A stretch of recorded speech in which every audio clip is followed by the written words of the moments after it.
ಓಂ ಶಾಂತಿ. ವಾಣಿ date 19/10/2025 ಪ್ರಾತಃ ಮುರಳಿ. ಓಂ ಶಾಂತಿ. ಅವ್ಯಕ್ತ ಬಾಪ್ದಾದ.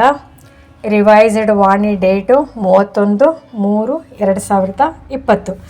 ಸುಪುತ್ರರಾಗಿ ತಮ್ಮ ಚೆಹರೆಯಿಂದ ತಂದೆಯ ರೂಪವನ್ನು ತೋರಿಸಿರಿ.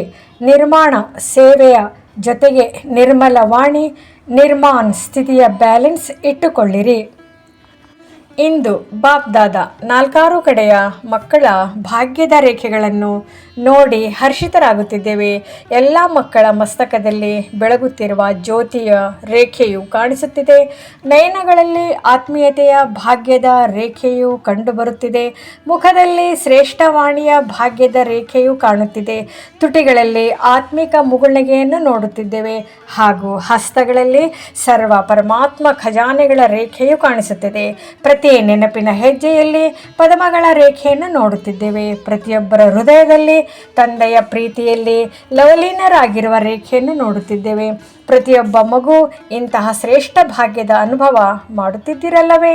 ಏಕೆಂದರೆ ಈ ಭಾಗ್ಯದ ರೇಖೆಗಳನ್ನು ಸ್ವಯಂ ತಂದೆಯೇ ಪ್ರತಿಯೊಬ್ಬರ ಶ್ರೇಷ್ಠ ಕರ್ಮದ ಲೇಖನಿಂದ ಎಳೆದಿದ್ದಾರೆ. ಇಂತಹ ಶ್ರೇಷ್ಠ ಭಾಗ್ಯ ಯಾವುದು? ಅವಿನಾಶಿಯಾಗಿದೆ. ಕೇವಲ ಈ ಜನ್ಮಕ್ಕಾಗಿಯೇ ಅಲ್ಲ, ಅನೇಕ ಜನ್ಮಗಳ ಅವಿನಾಶಿ ಭಾಗ್ಯದ ರೇಖೆಗಳಾಗಿವೆ. ತಂದೆಯು ಅವಿನಾಶಿಯಾಗಿದ್ದಾರೆ ಮತ್ತು ಅವಿನಾಶಿ ಭಾಗ್ಯದ ರೇಖೆಗಳಾಗಿವೆ.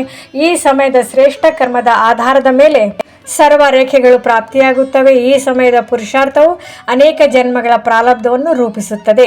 ಬಾಬ್ದಾದ ಎಲ್ಲ ಮಕ್ಕಳ ಈ ಸಮಯದಲ್ಲಿಯೂ ಯಾವ ಪ್ರಾರಬ್ಧವು ಅನೇಕ ಜನ್ಮಗಳವರೆಗೆ ಪ್ರಾಪ್ತಿಯಾಗುವುದಿದೆಯೋ ಅದು ಈ ಜನ್ಮದಲ್ಲಿ ಪುರುಷಾರ್ಥದ ಪ್ರಾರಬ್ಧದ ಪ್ರಾಪ್ತಿಯನ್ನು ಈಗಲೂ ನೋಡಲು ಬಯಸುತ್ತೇವೆ.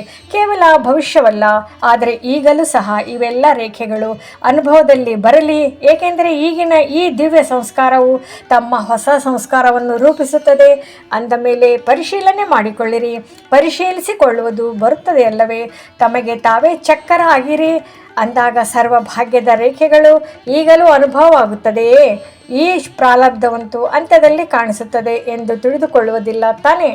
ಪ್ರಾಪ್ತಿಯು ಈಗಲೇ ಇದೆ. ಅಂದ ಮೇಲೆ ಪ್ರಾರಬ್ಧದ ಅನುಭವವನ್ನು ಈಗಲೇ ಮಾಡಬೇಕಾಗಿದೆ. ಭವಿಷ್ಯ ಸಂಸಾರದ ಸಂಸ್ಕಾರವು ಈಗ ಪ್ರತ್ಯಕ್ಷ ಜೀವನದಲ್ಲಿ ಅನುಭವ ಆಗಬೇಕಾಗಿದೆ. ಅಂದ ಮೇಲೆ ಏನನ್ನು ಪರಿಶೀಲನೆ ಮಾಡಿಕೊಳ್ಳುತ್ತೀರಿ? ಭವಿಷ್ಯ ಸಂಸಾರದ ಸಂಸ್ಕಾರಗಳ ಗಾಯನ ಮಾಡುತ್ತೀರಿ.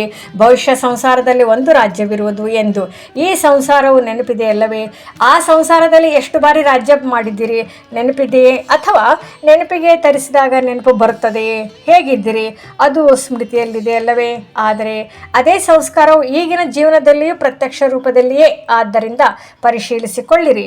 ಈಗಲೂ ಮನಸ್ಸಿನಲ್ಲಿ, ಬುದ್ಧಿಯಲ್ಲಿ, ಸಂಬಂಧ ಸಂಪರ್ಕದಲ್ಲಿ, ಜೀವನದಲ್ಲಿ ಒಂದು ರಾಜ್ಯವಿದೆಯೇ? ಅಥವಾ ಕೆಲವೊಮ್ಮೆ ಆತ್ಮನ ರಾಜ್ಯದ ಜೊತೆಗೆ ಮಾಯೆ ರಾಜ್ಯವಂತೂ ಇಲ್ಲ ಅಲ್ಲವೇ? ಹೇಗೆ ಭವಿಷ್ಯ ಪ್ರಾರಬ್ಧದಲ್ಲಿ ಒಂದೇ ರಾಜ್ಯವಿರುತ್ತದೆ, ಎರಡರಲ್ಲ.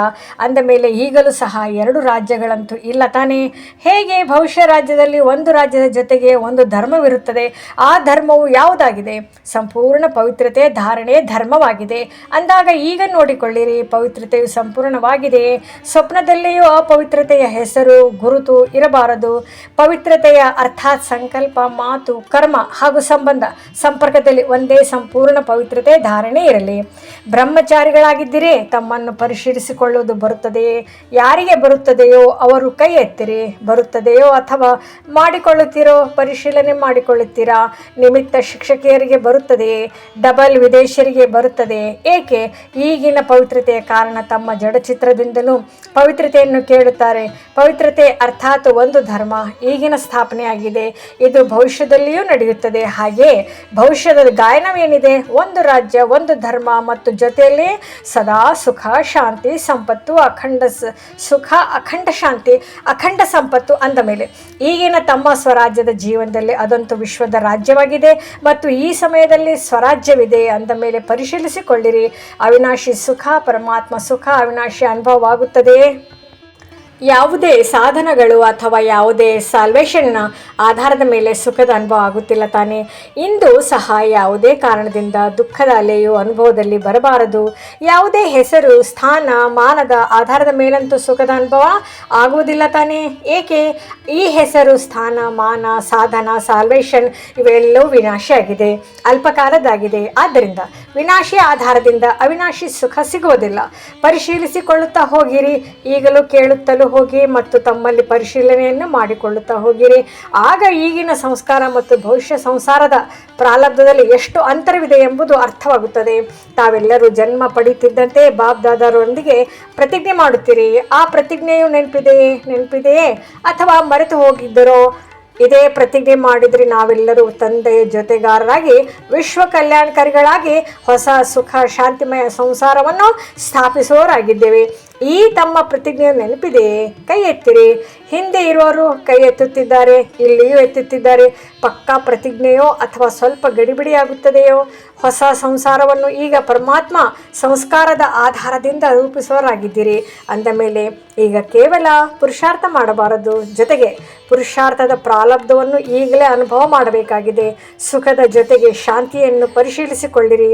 ಅಶಾಂತ ಪರಿಸ್ಥಿತಿ, ಅಶಾಂತ ವಾಯುಮಂಡಲ, ಅದರಲ್ಲಿಯೂ ತಾವು ಶಾಂತಿಯ ಸಾಗರನ ಮಕ್ಕಳು, ಸದಾ ಕಮಲ ಪುಷ್ಪ ಸಮಾನ ಅಶಾಂತಿಯನ್ನು ಸಹ ಶಾಂತಿಯ ವಾಯುಮಂಡಲದಲ್ಲಿ ಪರಿವರ್ತನೆ ಮಾಡಲು ಸಾಧ್ಯವಿಲ್ಲವೇ?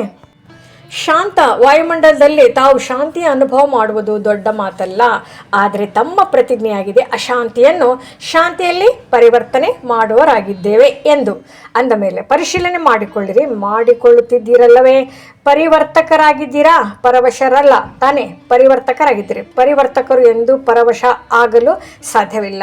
ಇದೇ ಪ್ರಕಾರದಿಂದ ಅಕೂಟ ಸಂಪತ್ತು, ಆ ಸ್ವರಾಜ್ಯಾಧಿಕಾರಿಗಳ ಸಂಪತ್ತು ಏನಾಗಿದೆ?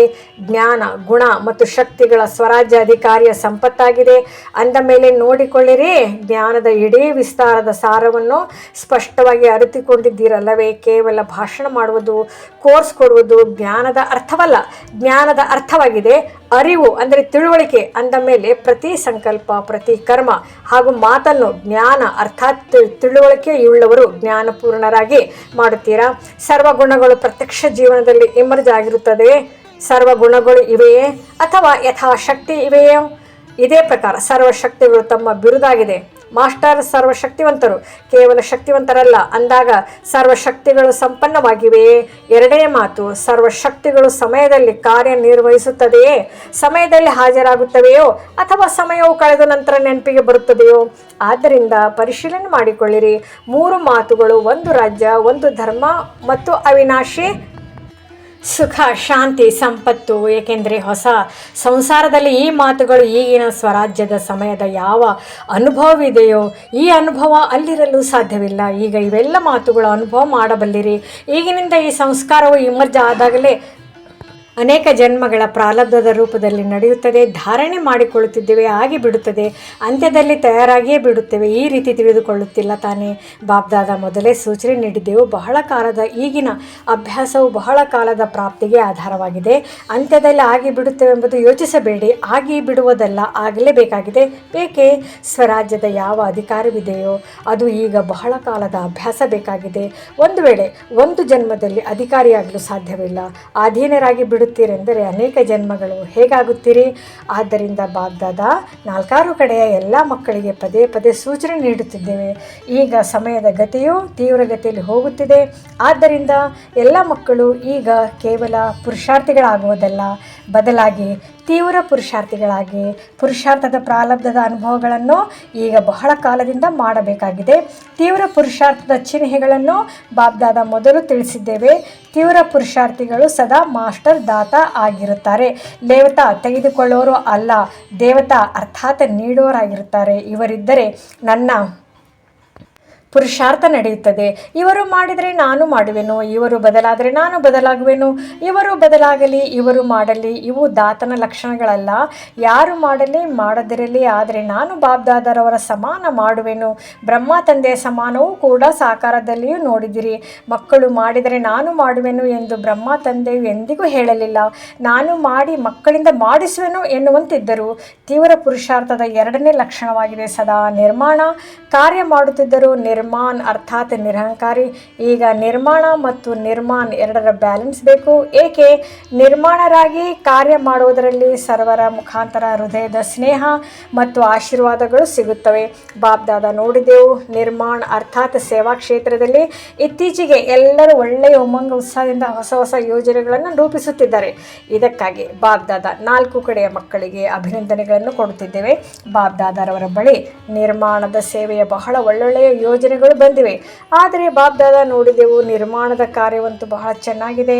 ಆದರೆ ಸೇವೆಯ ಕಾರ್ಯದಲ್ಲಿ ಎಷ್ಟು ಉಮಂಗ ಉತ್ಸಾಹವಿದೆಯೋ ಅಷ್ಟೇ ಒಂದು ವೇಳೆ ನಿರ್ಮಾಣ ಸ್ಥಿತಿಯ ಸಮತೋಲನೆ ಇದ್ದಿದ್ದೇ ಆದರೆ ನಿರ್ಮಾಣ ಅರ್ಥಾತ್ ಸೇವೆಯ ಕಾರ್ಯದಲ್ಲಿ ಮತ್ತಷ್ಟು ಸಫಲತೆಯು ಹೆಚ್ಚು ಪ್ರತ್ಯಕ್ಷ ರೂಪದಲ್ಲಿ ಕಾಣುತ್ತದೆ. ಬಾಬ್ದಾದ ಮೊದಲು ತಿಳಿಸಿದ್ದೇವೆ, ಸ್ವಭಾವ ನಿರ್ಮಾಣ ಮತ್ತು ಮಾತು ನಿರ್ಮಾಣ ಸ್ಥಿತಿಯಿಂದ ಸಂಬಂಧ ಸಂಪರ್ಕದಲ್ಲಿ ಬನ್ನಿರಿ. ದೇವತೆಗಳ ಗಾಯನ ಮಾಡುತ್ತಾರೆ, ಆದರೆ ವಾಸ್ತವದಲ್ಲಿ ಇದು ಬ್ರಾಹ್ಮಣರ ಗಾಯನವಾಗಿದೆ. ದೇವತೆಗಳ ಮುಖದಿಂದ ಹೊರಬರುವ ಮಾತುಗಳು ವಜ್ರ ಮುತ್ತುಗಳಂತೆ ಅಮೂಲ್ಯವಾಗಿರುತ್ತವೆ. ನಿರ್ಮಲ ವಾಣಿ ನಿರ್ಮಲ ಸ್ವಭಾವ ಇರುತ್ತದೆ ಎಂದು ದೇವತೆಗಳಿಗೆ ಗಾಯನ ಮಾಡುತ್ತಾರೆ. ಈಗ ಬಾಬ್ದಾದ ನೋಡುತ್ತೇವೆ, ಫಲಿತಾಂಶಗಳನ್ನು ತಿಳಿಸಿ ಬಿಡುವುದೇ, ಏಕೆಂದರೆ ಇದು ಸೀಸನ್ನಿನ ಕೊನೆಯ ಸರದಿಯಾಗಿದೆ. ಆದ್ದರಿಂದ ಬಾಬ್ದಾದ ನೋಡಿದೆವು ನಿರ್ಮಲ ವಾಣಿ ನಿರ್ಮಾಣ ಸ್ಥಿತಿ, ಇದರಲ್ಲೂ ಇನ್ನೂ ಅಟೆನ್ಷನ್ ಬೇಕಾಗಿದೆ. ಬಾಬ್ದಾದ ಮೊದಲು ಖಜಾನೆಗಳ 3 ಖಾತೆಗಳನ್ನು ಜಮಾ ಮಾಡಿಕೊಳ್ಳಿರಿ ಎಂದು ಮೊದಲು ತಿಳಿಸಿದ್ದೇವೆ. ಅಂದ ಮೇಲೆ ಫಲಿತಾಂಶವನ್ನೇನು ನೋಡಿದೆವು. ಆ 3 ಖಾತೆಗಳು ಯಾವುದಾಗಿದೆ ಅದರ ನೆನಪಿನಲ್ಲಿ ಇರಬೇಕಲ್ಲವೇ? ಆದರೂ ಮತ್ತೆ ಸ್ಮೃತಿಗೆ ತರಿಸುತ್ತಿದ್ದೇವೆ. ಒಂದಾಗಿದೆ, ತಮ್ಮ ಪುರುಷಾರ್ಥದಿಂದ ಜಮಾದ ಖಾತೆಯನ್ನು ಹೆಚ್ಚಿಸಿಕೊಳ್ಳಿ. ಎರಡನೆಯದು, ಸದಾ ಸ್ವಯಂ ಸಂತುಷ್ಟವಾಗಿದ್ದು ಅನ್ಯರನ್ನು ಸಂತುಷ್ಟಪಡಿಸುವುದು. ಭಿನ್ನ ಭಿನ್ನ ಸಂಸ್ಕಾರಗಳನ್ನು ತಿಳಿದುಕೊಂಡಿದ್ದರೂ ಸಂತುಷ್ಟವಾಗಿರುವುದು ಮತ್ತು ಸಂತುಷ್ಟಪಡಿಸುವುದರಿಂದ ಆಶೀರ್ವಾದಗಳ ಖಾತೆಯು ಜಮಾ ಆಗುತ್ತದೆ. ಒಂದು ವೇಳೆ ಯಾವುದೇ ಕಾರಣದಿಂದ ಸಂತುಷ್ಟಪಡಿಸುವುದರಲ್ಲಿ ಕೊರತೆಯು ಉಳಿದುಕೊಂಡಿದ್ದರೆ ಪುಣ್ಯದ ಖಾತೆಯಲ್ಲಿ ಜಮಾ ಆಗುವುದಿಲ್ಲ. ಸಂತುಷ್ಟತೆಯು ಪುಣ್ಯದ ಚಾಬಿಯಾಗಿದೆ. ಭಲೆ ಇರಿ ಅಥವಾ ಅನ್ಯರನ್ನು ಮಾಡಿರಿ. ಮತ್ತು ಮೂರನೆಯದಾಗಿ, ಸೇವೆಯಲ್ಲಿಯೂ ಸದಾ ನಿಸ್ವಾರ್ಥತೆ. ನಾನು ಎಂಬುದಿಲ್ಲ, ನಾನು ಮಾಡಿದೆನು ಅಥವಾ ನನ್ನದಾಗಬೇಕು.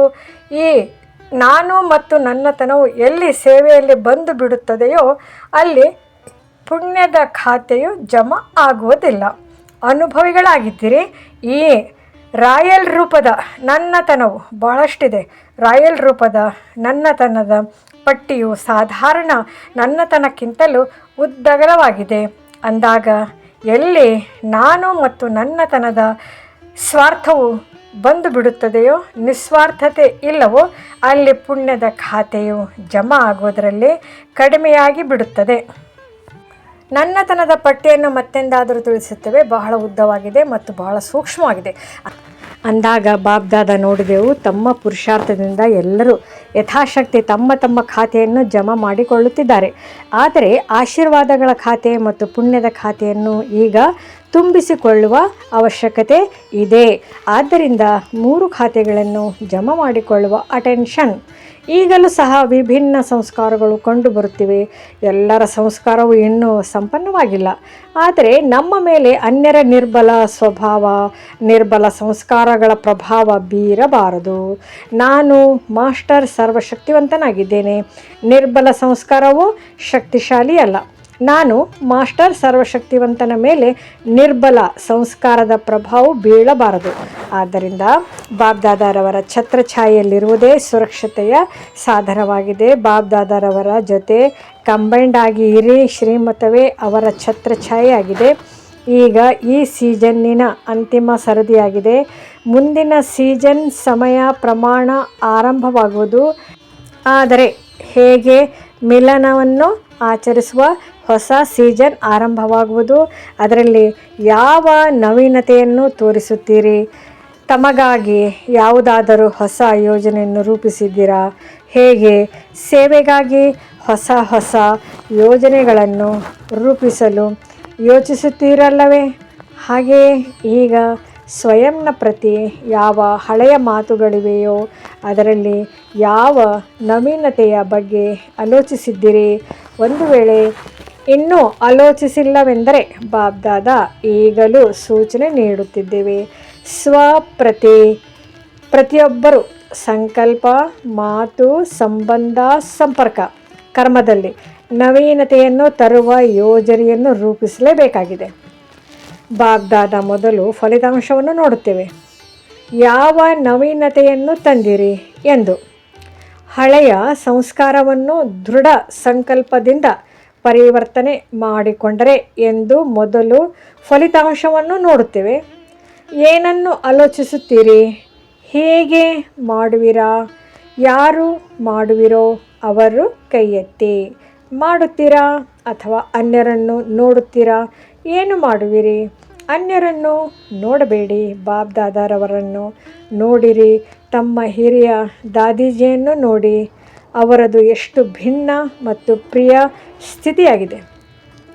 ಬಾಪ್ ದಾದಾ ಹೇಳುತ್ತೇವೆ, ಒಂದು ವೇಳೆ ಯಾರನ್ನಾದರೂ ನಾನು ಮತ್ತು ಹದ್ದಿನ ನನ್ನತನದಿಂದ ಭಿನ್ನವಾಗಿ ನೋಡಲು ಬಯಸುವುದಾದರೆ ತಮ್ಮ ಬಾಪ್ ದಾದಾರವರ ಹೃದಯ ಸಿಂಹಾಸನಾಧಿಕಾರಿ ದಾದಿಯನ್ನು ನೋಡಿರಿ.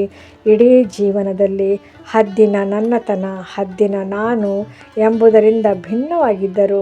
ಅದರ ಫಲಿತಾಂಶವಾಗಿ ಭಲೆ ಎಷ್ಟೇ ಕಾಯಿಲೆ ಇರಬಹುದು, ಆದರೆ ದುಃಖ ನೋವಿನ ಅನುಭವದಿಂದ ದೂರವಿದ್ದಾರೆ. ಒಂದೇ ಶಬ್ದವು ಪಕ್ಕಾಗಿದೆ. ಯಾರಾದರೂ ದಾದಿ ಏನಾದರೂ ನೋವಿದೆಯೇ, ಏನಾಗುತ್ತಿದೆ ಎಂದು ಕೇಳಿದರೆ ದಾದಿಯು ಯಾವ ಉತ್ತರ ಕೊಡುತ್ತಾರೆ? ಏನೂ ಇಲ್ಲ ಎಂದು ಹೇಳುತ್ತಾರೆ. ಏಕೆಂದರೆ ನಿಸ್ವಾರ್ಥ ಮತ್ತು ವಿಶಾಲ ಹೃದಯಿ, ಎಲ್ಲವನ್ನು ತನ್ನಲ್ಲಿ ಸಮಾವೇಶ ಮಾಡಿಕೊಳ್ಳುವವರು, ಸರ್ವರಿಗೆ ಪ್ರಿಯರು. ಇದರ ಪ್ರತ್ಯಕ್ಷ ಚಿಹ್ನೆಗಳನ್ನು ನೋಡುತ್ತಿದ್ದೀರಿ. ಬ್ರಹ್ಮ ತಂದೆಯ ಮಾತನ್ನು ಹೇಳುವಾಗ ಅವರಲ್ಲಂತೂ ಶಿವ ತಂದೆ ಇದ್ದರಲ್ಲವೇ ಎಂದು ಹೇಳುತ್ತೀರಿ. ಆದರೆ ದಾದಿಯಂತೂ ತಮ್ಮ ಜೊತೆ ಪ್ರಭು ಪಾಲನೆ ಇದ್ದರೂ, ವಿದ್ಯಾಭ್ಯಾಸದಲ್ಲಿದ್ದರೂ, ಸೇವೆಯಲ್ಲಿ ಜೊತೆಗಾರರಿದ್ದರು. ಅಂದ ಮೇಲೆ ಯಾವಾಗ ನಿಸ್ವಾರ್ಥ ಸ್ಥಿತಿಯಲ್ಲಿ ಅವರು ಸಂಪೂರ್ಣರಾದರು, ಅಂದ ಮೇಲೆ ತಾವೆಲ್ಲರೂ ಆಗಲು ಸಾಧ್ಯವಿಲ್ಲವೇ? ಆಗಬಹುದಲ್ಲವೇ? ತಾವೇ ಆಗಬೇಕಾಗಿದೆ ಎಂಬುದು ಬಾಪ್ ದಾದಾರವರಿಗೆ ನಿಶ್ಚಯವಿದೆ. ಎಷ್ಟು ಬಾರಿ ಆಗಿದ್ದೀರಿ ನೆನಪಿದೆಯೇ? ಅನೇಕ ಕಲ್ಪಗಳು ತಂದೆ ಸಮಾನ ಆಗಿದ್ದೀರಿ ಮತ್ತು ಈಗಲೂ ತಾವೇ ಆಗೋರಿದ್ದೀರಿ. ಇದೇ ಉಮಂಗ ಉತ್ಸಾಹದಿಂದ ಹಾರುತ್ತಾ ಹೋಗಿರಿ.